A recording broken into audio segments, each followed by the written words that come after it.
আসসালামু আলাইকুম রাহমাতুল্লাহ।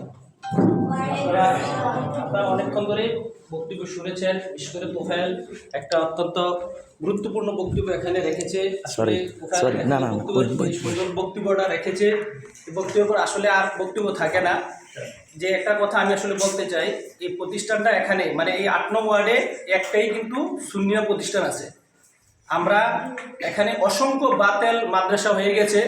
আমরা ও এলাকাটা হলো সুন্নি এলাকা, কিন্তু এতগুলো বাতেল মাদ্রাসা হয়েছে, এখানে ছাত্রর কিন্তু অভাব নাই, এটা অনেকে বলছে, কিন্তু আমরা আসলে কাজটা করতে পারি না। মাদ্রাসা দিছি, কিন্তু আমাদের প্রত্যেকের দায়িত্ব হলো কি করে এখানে ছাত্র দেওয়া। আমাদের শুধু সুন্নি মাদ্রাসা দিলেও তো হবে না, আর আমরা নিজেরা সুন্নি দাবি করলে হবে না। আমাদের কি করতে হবে? সুন্নিয়তের জন্য কাজ করতে হবে। এবং কিভাবে কাজ করতে হবে, তোফায়েলে এখানে একটা দিক নির্দেশনা বক্তব্য দিছে।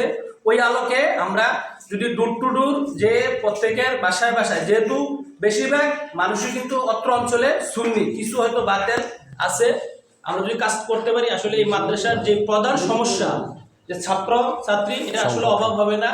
হ্যাঁ, আমরা চাই যে হুজুর ওইভাবে একটা উদ্যোগ নিবে, যাতে আমরা মাদ্রাসায় বিপুল সংখ্যক ছাত্রছাত্রী সংগ্রহ করতে পারি। এবং এই মাদ্রাসাটা, কারণ যদি আমরা সুন্নিয়তরা শিক্ষা না দিতে পারি, শুধু যে দুনিয়াতে আমরা ক্ষতিগ্রস্ত এমন না, আমাদের কিন্তু এই দুনিয়ার পরও আমাদের যে অনন্ত অফুরন্ত জীবনে যেতে হবে, যেটা আখেরাতে জীবন, ওইটা হলো আসল জীবন।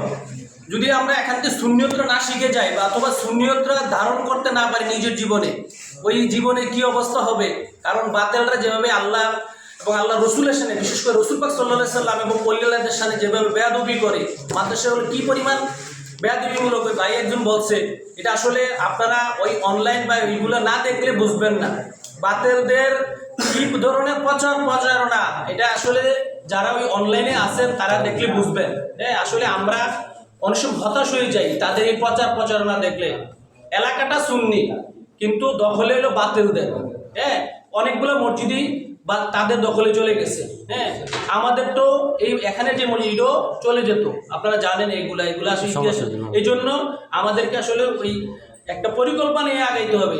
সমাবেশ করব, সবই ঠিক আছে করব, কিন্তু আমাদেরকে নির্দিষ্ট পরিকল্পনা নিয়ে, যেভাবে বলছিল তুফাইলে, ওরকমভাবে যদি করেন, আমরা ইনশাল্লাহ আসি, আপনাদেরকে সর্বাত্মক সহায়তা করবো যতটুকু সময় পাই।